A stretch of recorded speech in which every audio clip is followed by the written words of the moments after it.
course, Fox News and President Trump returning to work. A more beautiful set than this, did we? That's right. Amazing. Thanks for doing this. Thank This you. is a little different than our last town hall in Scranton, Pennsylvania. That's true. We'll That be was a taking beauty. questions from around the country. Good. And a lot of great questions. I want to start with this, though, Mr. President. There is a real split in the country. There are folks out there becoming increasingly angry about the closures. There are many Americans also who are angry about the reopenings. They're fearful, as many of these states are on the rise in their numbers. There's 66,000 deaths, more than that now. Yeah.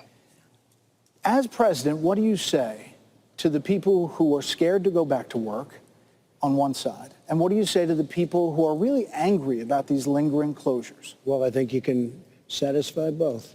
If you're scared, you're going to stay back a little bit and you're going to watch it.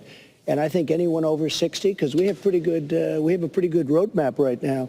Anybody over 60, you could say 65, but let's make it 60. We have to protect those people and we have to watch it, and maybe they stay back longer. But no, I think you can really have it both ways. I think a lot of people want to go back. They just want to go back. You see it every day. You see demonstrations all over the country, and those are meaningful demonstrations. Oh, it's big stuff. But you also have some people that are very scared. Probably everybody's scared when you get right down to it. It's a terrible thing that happened to our country. It came from China. It should have been stopped. It could have been stopped on the spot. They chose not to do it, or something happened. Either there was incompetence or they didn't do it for some reason.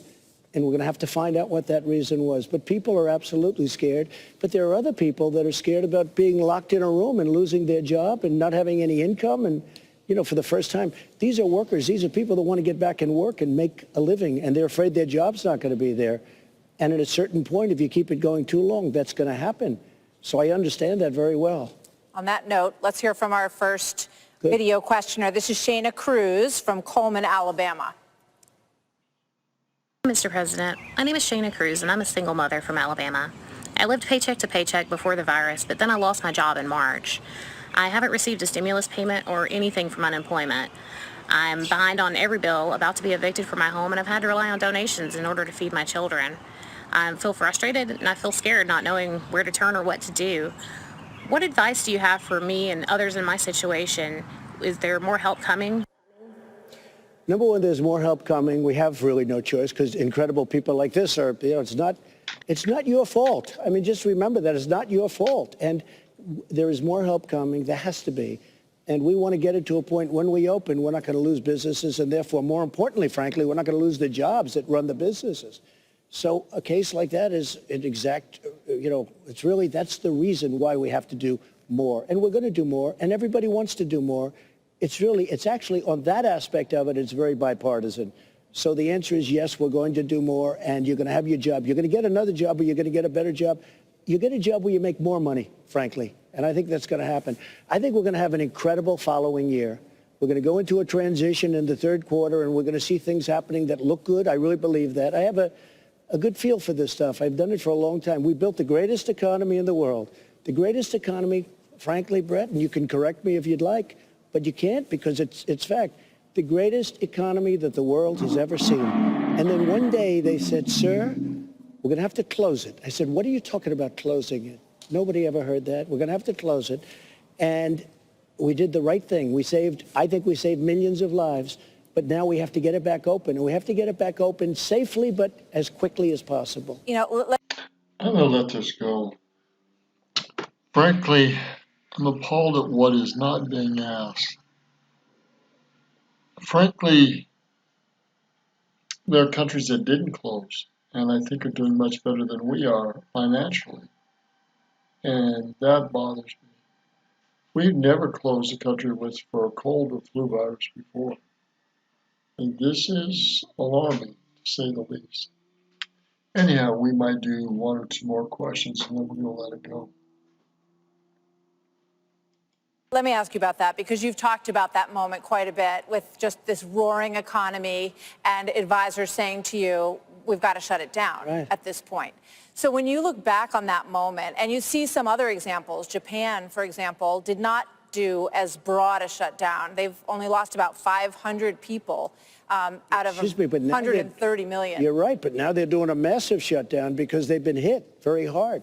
And so you're right about it. Yeah, that's my question. Do you ever look back at that moment in the Oval Office and say, maybe we went too far? No, we did the right thing. I do look back on it because my attitude was, we're not going to shut it down. Look, we're going to lose anywhere from 75, 80 to 100,000 people. That's a horrible thing. We shouldn't lose one person over this. This should have been stopped in China. It should have been stopped.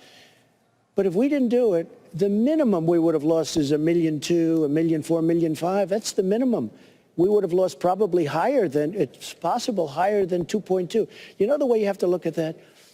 I've never seen death like this. I've never personally experienced anything like it. And they talk about the flu and all of that. Well, I've known people that had the flu all my life. I was lucky. I never had the flu. Then I came here, they want to give a flu shot. And I said, I don't want a flu shot, but they have to give it. But you know what? I've known people that had the flu all of my life. Nobody ever died. I never had a friend, he had the flu and he died. I've lost 3 friends. One, a very good friend, a very successful man, New York guy, employed a lot of people. They were all crying over his death. Stanley Shearer.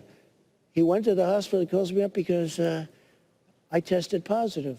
I said, well, what are you going to do? He said, I'm going to the hospital.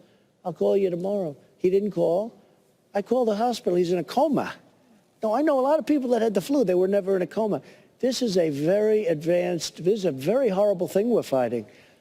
But with all of that said, we've learned a lot about it. It affects older people. It affects, if you have any problem, heart, diabetes, even a little weak heart, a little diabetes, this thing is vicious, and it can take you out, and it can take you out very strongly.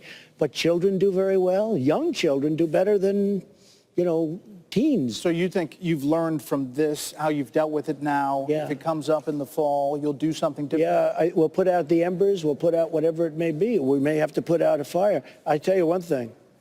We did the right thing, and I really believe we could have saved 1.5 million lives. And by the way, just to know what that means, we've seen death like Elmhurst Hospital in Queens, right where I grew up, right near where I grew up. Know the building very well, know the hospital. They had body bags lined up in hallways. They had body bags sitting out on sidewalks. We've never seen that in this country. You saw the mass grave. It's called Hart's Island. They built a mass grave. I've never seen anything like that. When you look at that and that's with, let's say it's 100,000 or 90 or 95. Now multiply it out. Don't go 2.2 or 2.5 million. Say it's half of that. So take the numbers that we looked at that nobody in this country has ever witnessed, and now multiply it times 15 or 20. So instead of having 10 or 12 body bags laying in a hallway, you'd have 15 times more than that? That's the scary part for business owners who are getting ready to open up. Our next question comes from here in D.C., and it's a topic we received a lot of questions about, and that is testing and what people have to do. Take a listen. Okay. Hi, my name is Sarah Poland. I'm the owner of Supergirl based in Washington, D.C., and I'd like to know what kind of federal protocols are going to be in place for running testing to ensure that my potential customers and staff feel safe when people are leaving their homes. For example, if someone comes from another state that doesn't have the same testing standards as another, and they both come to my establishment, how are we all going to feel safe? Thank you very much. Look, it depends on where you're coming from. New York is a very much different place than Montana or many other states, really, where it's not, really too bad. It's always bad. They lose anybody, it's bad. And every state has lost significant numbers of people. I mean, whether you're talking about 20 people or 25 people, that's a significant number of people. But it depends on where you come from. Certain states are... He's correct on saying it depends on where you come from and who you're dealing with. But really, I think the medical information on this has not been put out as well as it needs to be. But talking about a spread of a virus that attacks the immune system, and the immune system attacks your body and can kill you. ...and getting open, and they're doing that. Some states, I think, frankly, aren't going fast enough. I mean, you have some states that, Virginia, they want to close down till the middle of June, and a lot of things that they're doing. I really believe you can go to parks, you can go to beaches, you keep it, you keep the spread, you stay away a certain amount.